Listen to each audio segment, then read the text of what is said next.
Sofanor Ildemaro Espinosa Valdés, buenas tardes. Gracias por estar acá. Estás ante la Comisión Especial de Evaluación de los aspirantes a ocupar un cargo en la Corte Suprema de Justicia como magistrado.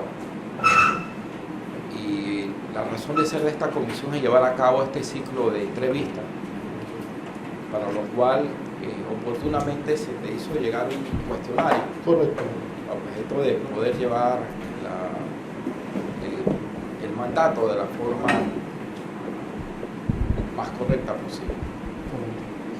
Y en ese cuestionario hay una primera pregunta que le va a permitir a la comisión conocerte como persona, como profesional, tus ejecutorias, las cualidades que tú consideras tienes y que dan sustento a tu aspiración a ser magistrado de la Corte. Esa primera pregunta la va a formular Carlos Lee, de Alianza Ciudadana Pro Justicia, para lo cual ya tiene la palabra. Buenas tardes, colega. Buenas tardes. ¿Nos da el nombre completo suyo, por favor? Sí, Sofanor Ildemaro Espinosa Valdés, El número de cédula. 4-181607. 181-607. ¿A qué sala aspira y el cargo? Aspiro a magistrado principal de la Sala Penal de la Corte Suprema de Justicia. A nivel de los estudios, después de la licenciatura, ¿qué otros niveles ha alcanzado? Sí, a nivel de licenciatura, tengo la licenciatura en Derecho y Ciencias Políticas de la Universidad de Panamá en el año 1995. Igualmente tengo diversos estudios de posgrado, uno en la Universidad de Salamanca, un posgrado en Derecho Penal Especial, igualmente un posgrado en Derecho Procesal en la Universidad Interamericana, dos maestrías, una de Derecho Procesal en la Universidad Interamericana, otra de Derecho Penal y Derecho Procesal Penal en el INEX de Nicaragua. También tengo un diplomado en Derechos Humanos que impartió la Defensoría del Pueblo por el año de 2010. Y actualmente estoy en un curso, un diplomado del INEX que tiene que ver con la justicia constitucional y derechos humanos, que está en la actualidad, estoy en estudio en la actualidad. No se me escapa ninguna. Bien, en el cuestionario que se le hizo, o se le puso en su conocimiento previamente, aparece la primera pregunta que nos plantea, porque nos escriba su historia familiar, profesional y, en su opinión, qué cualidades lo hacen merecedor de ocupar el cargo de magistrado de la Corte Suprema de Justicia, y que, además de decir esto, que nos ofrezca algunos elementos que sustenten esta posición. Sí, bueno, historia familiar, sencillo. Soy hijo de dos personas humildes del Chiriquí, una empleada de una farmacia y un zapatero de carácter artesanal. Ya fallecido, tengo dos hijos actualmente en la universidad. Actualmente estoy casado. Como historia profesional, más o menos ya describí los aspectos académicos, y como historia profesional, ingresé al Ministerio Público en el año 1990 como oficial mayor de una personería. Fui ascendiendo a oficial mayor de Fiscalía Superior, secretario, asistente en Fiscalía de Circuito y Fiscalía Superior. Y desde el año 2009, si mal no recuerdo, sí ingresé ya como fiscal de circuito durante aproximadamente 10 años, ocupando diversas posiciones, tanto en el área de La Chorrera, hoy provincia de Panamá Oeste, en el área de Panamá Centro, ocupando el cargo de fiscal en delito financiero, y en el área de Colón, fiscal de circuito igualmente. También ocupé el cargo de fiscal especializado en delitos contra el honor de la persona natural. Con posterioridad me ascendieron a fiscal superior de drogas, y también fui como fiscal de homicidio por aproximadamente 4 años en la Fiscalía Tercera Superior. Tengo una experiencia, considero, sumamente amplia en el área penal, que no solo es algo que me gusta, sino que me fascina. Igualmente, luego de culminar mi periodo en el Ministerio Público, he ejercido aproximadamente casi 5 años como abogado litigante y prácticamente el 95-98% de los casos que he llevado responden en el ámbito penal, que es el área que generalmente considero que me fascina, me ayuda, me gusta y por el cual he tenido este tipo de especializaciones a lo largo de mi vida académica, podría decir. Igualmente hay una serie de aspectos que considero que no solo van desde lo académico, de la experiencia, igualmente hay un aspecto que he ejercido la jefatura de despacho por aproximadamente 15 años, lo que indica de que efectivamente considero que tengo un don de mando, sé trabajar en equipo, he llevado causas difíciles, causas complejas, he llevado causas que en muchos casos que fueron de mucha importancia en el ámbito penal y que llamaron mucho la atención. Como ejemplo, si puedo ponerle el caso de la KPC, lo llevé yo, el caso de los jóvenes de la Chorrera, fallecidos, los jóvenes de ascendencia china, y otros casos de suma importancia dentro del ámbito penal y que pertenecen ya a la historia penal panameña. ¿Qué edad tiene? 51 años, voy para 52 años. Y en total, dentro del sistema judicial, como servidor judicial, 24 años y medio. Gracias. ¿Van a seguir preguntando? Sí, en la Defensoría del Pueblo.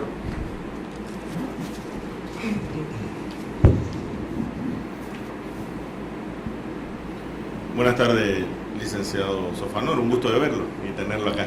Gracias, igualmente. Vamos a seguir con el cuestionario que ya se le había enviado con anticipación. Unas preguntas directas. ¿Ha sido usted investigado por alguna causa penal? Y si fuese así, ¿cómo terminó el proceso? Propiamente investigado no, sí se me presentaron denuncias, las cuales fueron archivadas en su momento. Una sí puedo decir que era una persona con la cual mantenía una amistad, que era una persona a la cual en su momento le hizo una formulación de cargos como fiscal y de ahí en adelante fue autor de diversas quejas y esa denuncia en particular, que simplemente por ser una denuncia temeraria y en efecto así mismo se archivó por no tener ningún tipo de fundamento. Pero son gajes del oficio y a lo que está expuesto uno como funcionario público. ¿Ambas fueron por abuso de autoridad? No recuerdo. ¿No? No recuerdo. Pero creo que una sí, creo que tenía que ver supuesto abuso de autoridad y de igual manera se archivó prácticamente de manera inmediata, sin por parte de fundamento. ¿Ha sido usted denunciado o investigado por faltas a la ética ante el Tribunal de Honor del Colegio Nacional de Abogados o ante el órgano judicial, el Ministerio Público o alguna instancia administrativa? Por faltas a la ética, nunca. Sí, como dije, se me presentaron algunas quejas administrativas producto de la labor que uno desarrollaba como fiscal, quejas administrativas diversas, incluso puedo decir que esa persona con la cual mantenía cierta enemistad fue autora de 4 de esas quejas. Igualmente fueron, investigó y se archivó por no tener ningún tipo de fundamento y por haber yo actuado conforme a lo que establece la ley.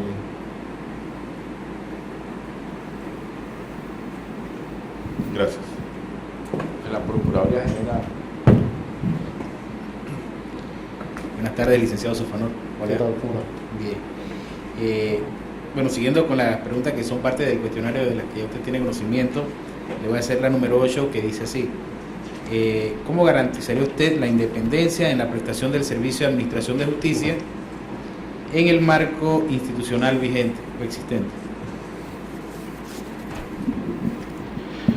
La independencia, para como modo de introducción, definitivamente que es uno de los elementos básicos de todo administrador de justicia.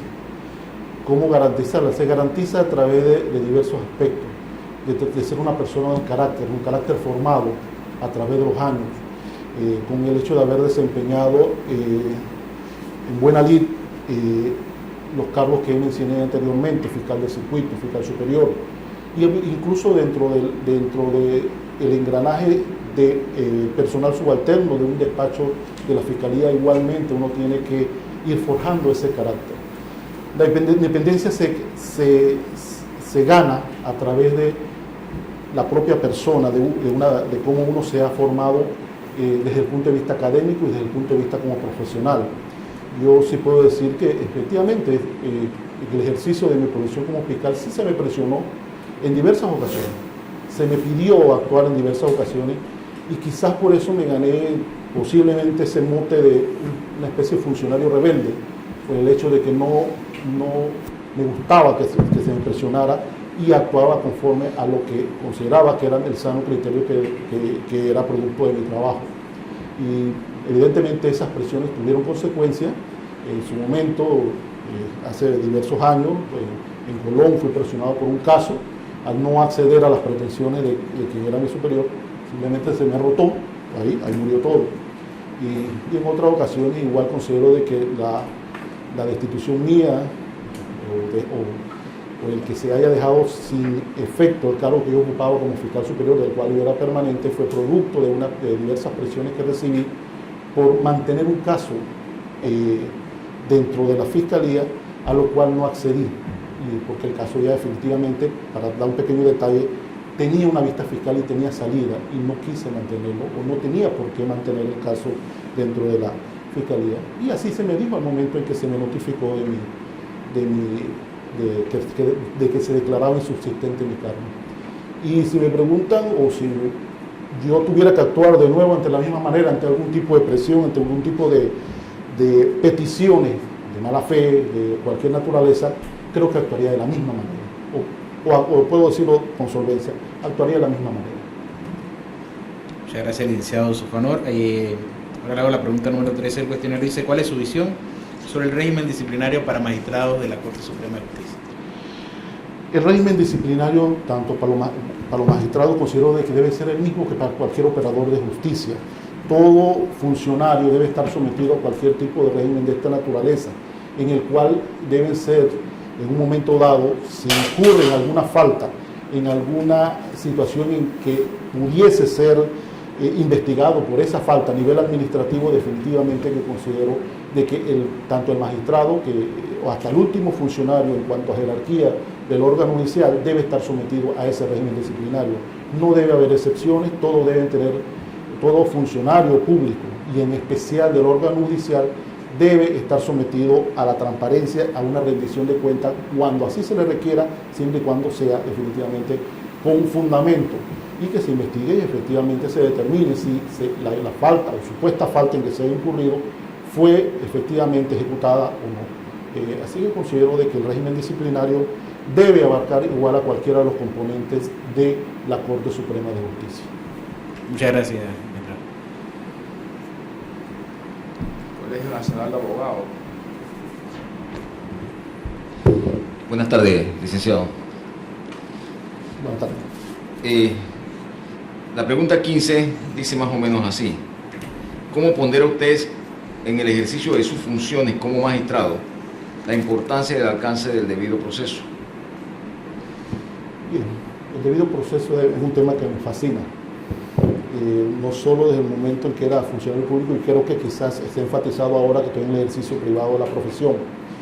El debido proceso que considero que debe abarcar no solo la rama penal a la cual yo aspiro, sino a cualquier rama del derecho, a cualquier proceso que se instaure o que se ejecute en nuestro país.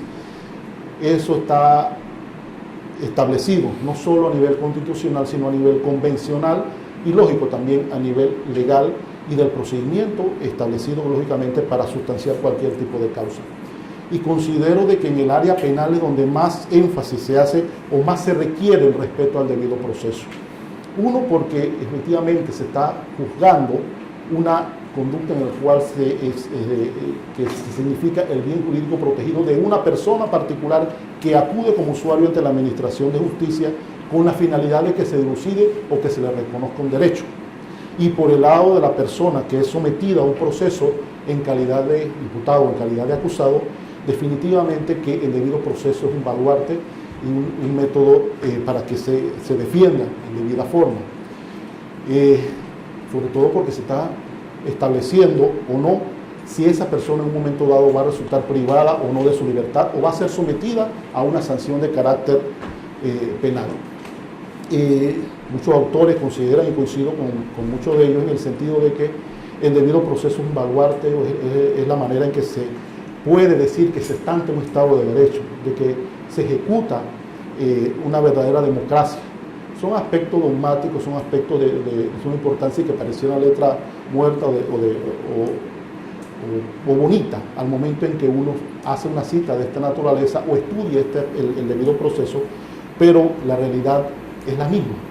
Y efectivamente el debido proceso como elemento inicial en la sustanciación de un proceso es definitivamente de mucha importancia y, como dije, considero que adquiere mayor importancia cuando estamos hablando de la justicia penal, en que el respeto al debido proceso debe ser desde el primer acto de investigación, desde el primer interviniente, que debe respetar todos los derechos y las garantías que le confiere la Constitución, las normas convencionales y la ley a las personas que en un momento dado se va a ser el sujeto pasivo de la acción penal.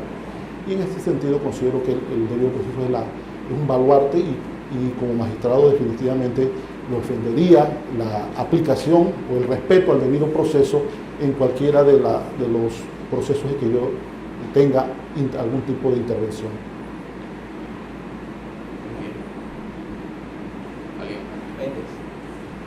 Buenas tardes, licenciado. Buenas tardes. Ramón, bienvenido a esta comisión. Gracias. Le voy a formular el cuestionario que se le facilitó la pregunta número 11 y la 12. ¿Cuál es su visión del papel de un magistrado frente a los estándares internacionales en materia de justicia desde la perspectiva de los derechos humanos? ¿Y cómo usted incorporaría el control de la convencionalidad de ser nombrado magistrado de la Corte? Prácticamente se relaciona mucho con la respuesta anterior. Definitivamente que los derechos humanos es primordial, sobre todo porque la justicia que se aplica es ejercida por los humanos y se aplica a los humanos, sobre todo en el ámbito penal. Eso no se debe perder de vista en ningún momento.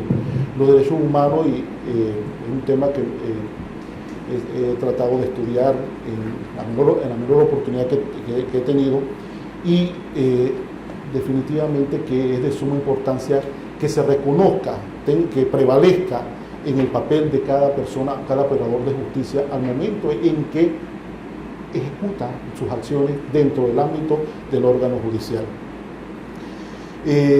Las normas convencionales, la tendencia ha sido la aplicación de las normas convencionales, el control de la convencionalidad desde todo punto de vista, cuando existe un conflicto entre las normas convencionales y el derecho interno. Incluso hay sentencias como la de Diodoro Portugal, si mal no me falla la memoria, en el cual las instancias internacionales le recomendaron a Panamá que ante una contradicción entre el derecho convencional o las normas convencionales y el derecho interno, debe prevalecerse las normas convencionales y que incluso debe procurarse que esas normas del derecho interno deben ser reformadas a fin de adecuarse a la normativa convencional. Ahí de suma importancia de que el operador en su labor de administrar justicia tenga en cuenta no solo normas constitucionales, sino las normas convencionales para los efectos de administrar justicia en todo el sentido de la palabra. Sería de esta manera una justicia eficaz, sería una justicia respetuosa de los derechos humanos, sería una justicia definitivamente que es la garantía del debido proceso y una garantía del Estado de Derecho y la democracia en sí, buscando algunas palabras de algunos autores que han defendido esta tesis de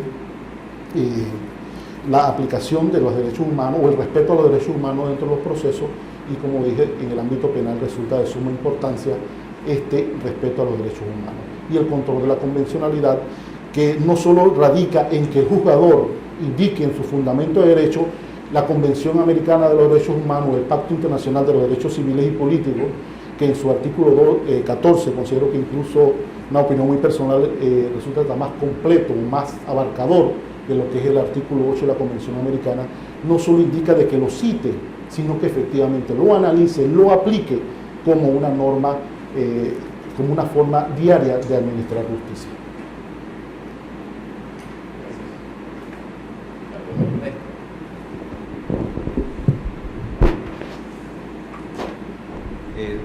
Me voy a referir a la pregunta 10. ¿Qué haría usted si la percepción ciudadana cuestiona su actuación en el desempeño de su cargo de forma que afecte la credibilidad del órgano judicial?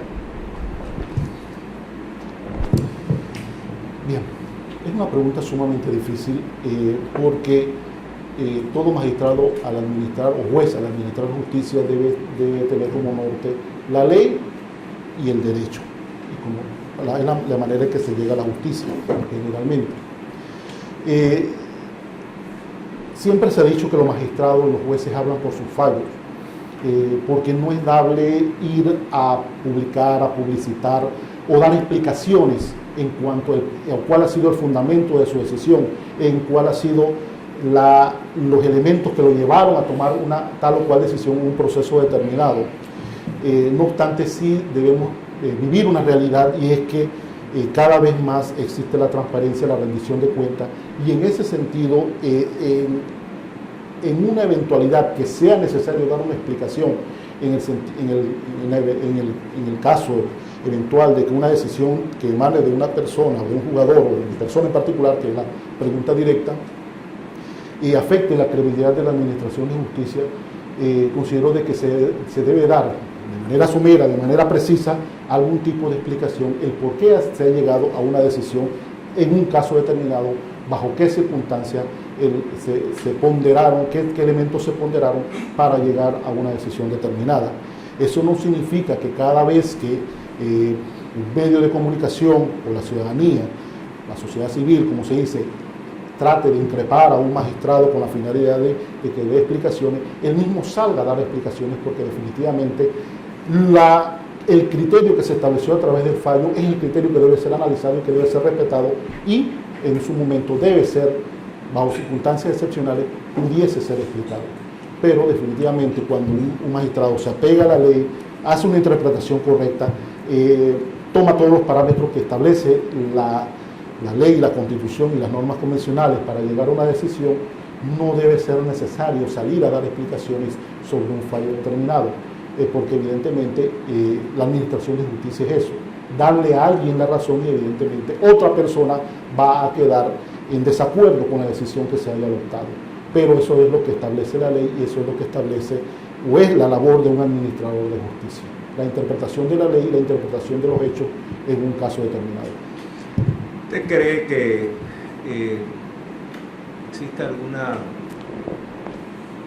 forma de reformar el sistema de manera tal que haya menos impacto negativo desde el punto de vista de la percepción ciudadana de alguna decisión?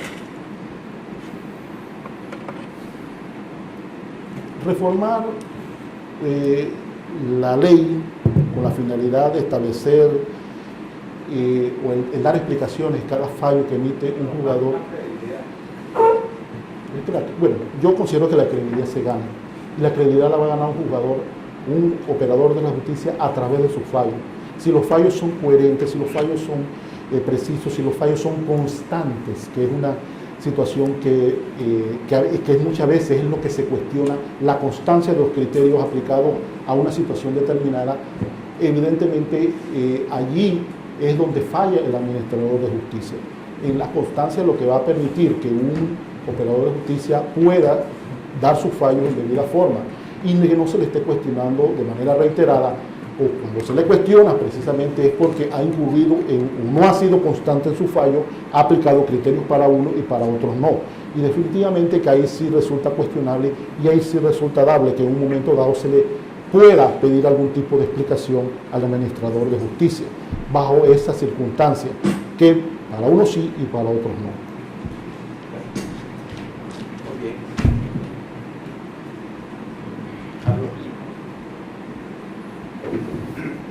A propósito de la investigación de La Chorrera, que fue muy publicitado, en la sensación que había en la opinión pública, los manejos que hubo del Ministerio Público,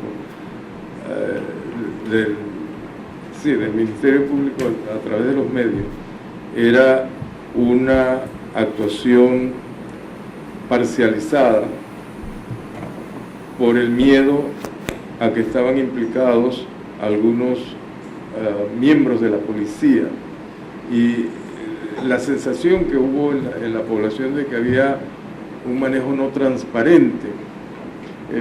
Ayúdenos un poco a clarificar esa sensación que quedó a través de los medios de comunicación. Con gusto. Sí, fue una sensación, y que le puedo decir a ciencia cierta que fue totalmente infundada.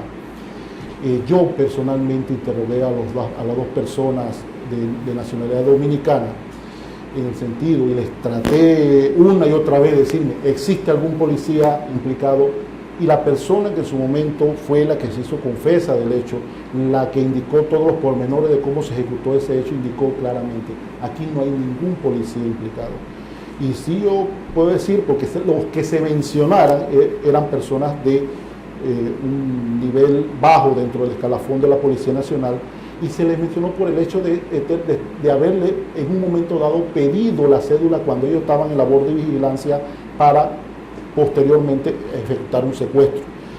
Y yo sí les puedo decir que con anterioridad en diversas causas yo le formulé cargo a diversos policías, incluso con mucho mayor rango que ellos, y siempre se lo dije cuando se me entrevistaba y se me preguntaba sobre este particular, que a mí no me iba a temblar la mano para someter a ningún miembro de la Policía Nacional si hubiese estado mínimamente implicado en ese hecho. Yo ya formulado cargo a subcomisionado, a mayores y todo, y lo más que se menciona a una persona, nunca por parte de la persona que ejecutó el hecho, sino por parte de los familiares que pensaban que había policía.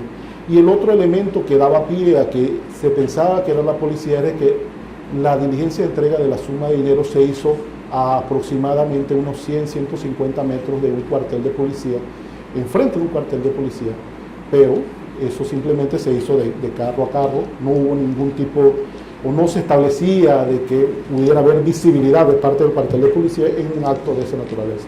En fin, los elementos que arrojaba la investigación, en el sentido de que había un policía, eran nulos, no había ningún elemento que nos permitiese establecer que hubo la participación de un miembro de la Policía Nacional, porque tengo la seguridad que hubiese resultado indagado y detenido de manera inmediata.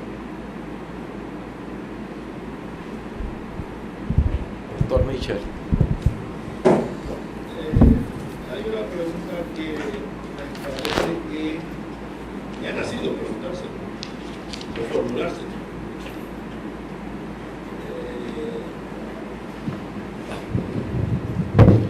¿Cuáles son sus cualidades para el desarrollo del cargo y el trabajo en equipo? Ese trabajo en equipo, a mi modo de ver en la corte, no es un trabajo de amiguitos, es un trabajo institucional. La persona entra a ocupar un cargo, el cargo es de la República, el cargo es del Estado. Entonces la persona entra a desempeñar ese cargo con una investidura. Es un cargo que envuelve una investidura. Entonces, eso hace que el desempeño sea institucional. Entonces, me imagino que la palabra equipo está allí para garantizar un nivel de respeto entre las distintas instituciones, o sea, los tres magistrados que integran la sala, para evitar el desbordamiento de las pasiones que pudieran confundir el ejercicio del cargo que es de la República. Entonces, ¿considera usted que, de acuerdo con esta pregunta, tiene las condiciones para trabajar en un equipo de naturaleza institucional? Sí. Mi experiencia, como dije, radica en aproximadamente 25 años, casi 25 años que laboré en el Ministerio Público, donde el trabajo en equipo era primordial, no solo como subalterno algún momento dado con las asignaciones que le hacía el jefe de despacho, sino también como jefe de despacho en el cual le tocaba a uno coordinar las acciones que se iban a desarrollar en una determinada investigación, no solo con el personal subalterno, sino con otras instituciones como Policía Nacional, como Dirección de Investigación Judicial, antes Policía Técnica Judicial, y que definitivamente que a uno le correspondía tener una don de mando, tener don de liderazgo, tener el carácter necesario para que las actuaciones de las personas que estaban trabajando en una determinada investigación o un determinado caso pudiesen ejecutar las tareas que se le asignaban. Eso es una tarea, un trabajo en equipo.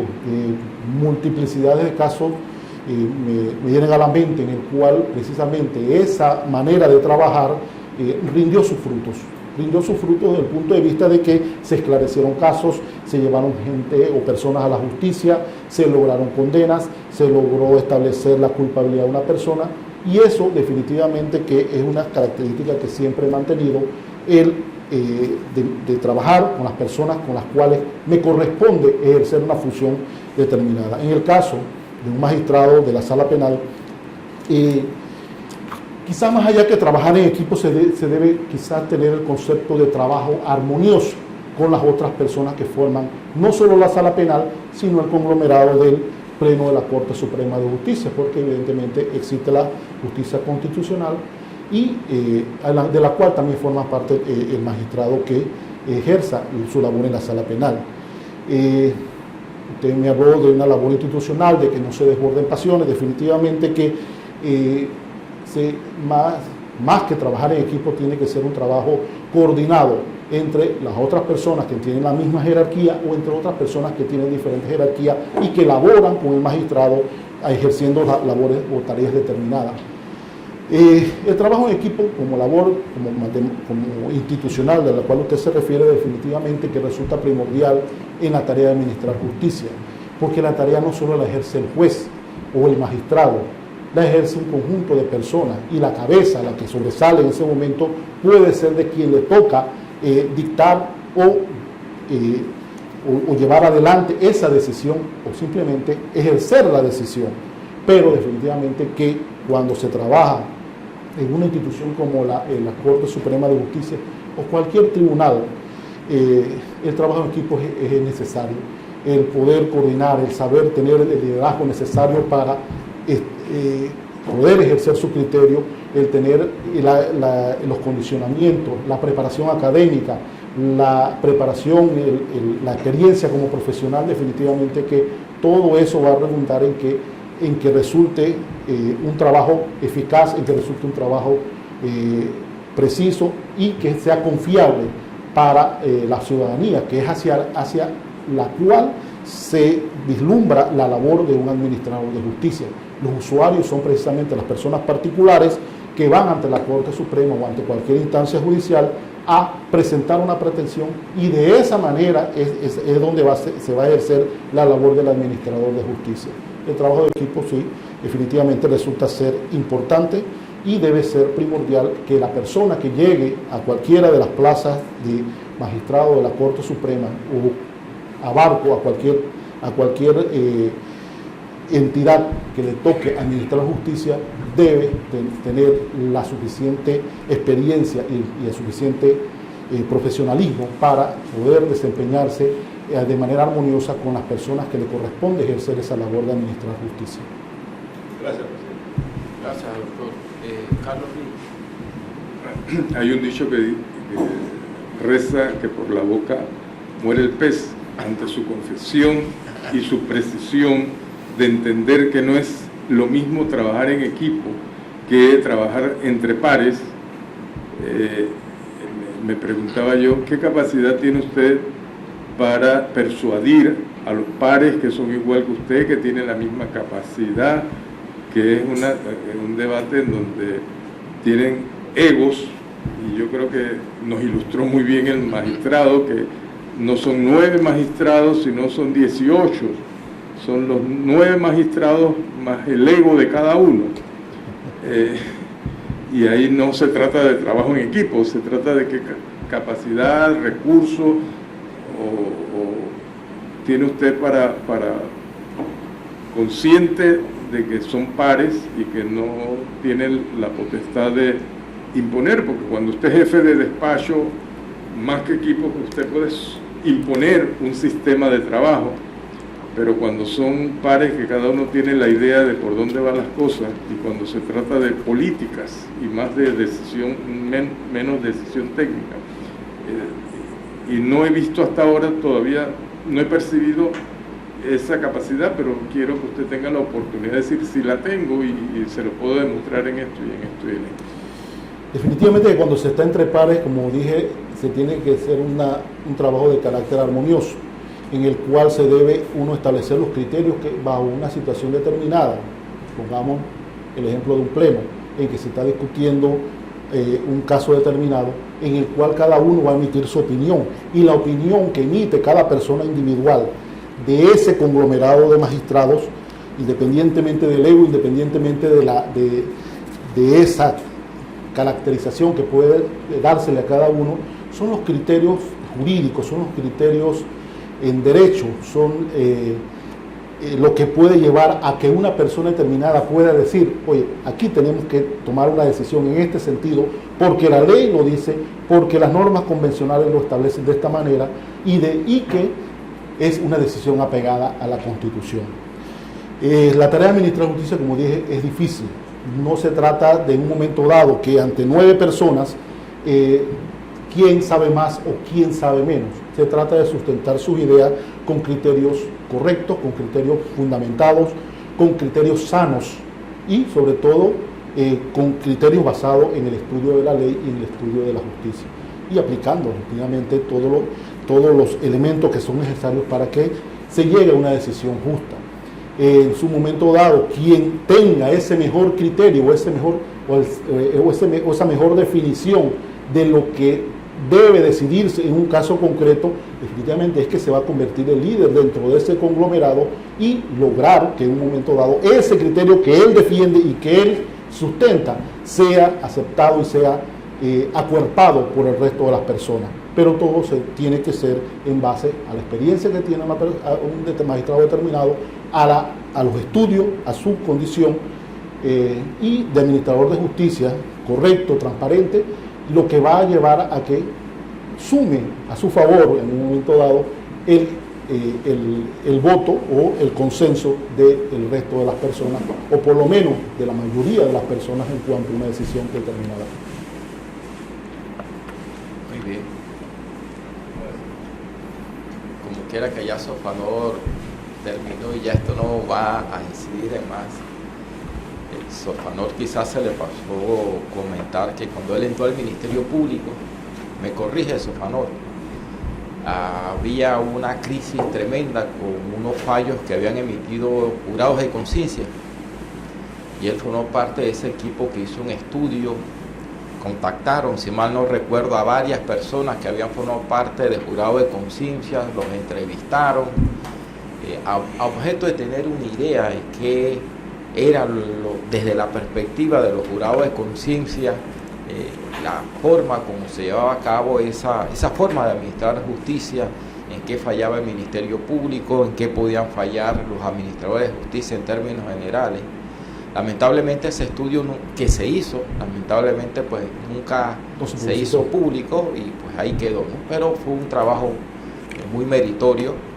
Él en conjunto con otros, creo que estaba una psicóloga de Freitas, y pues nada más lo menciono para que tengamos presente ese aspecto de cuando tú entraste al Ministerio Público.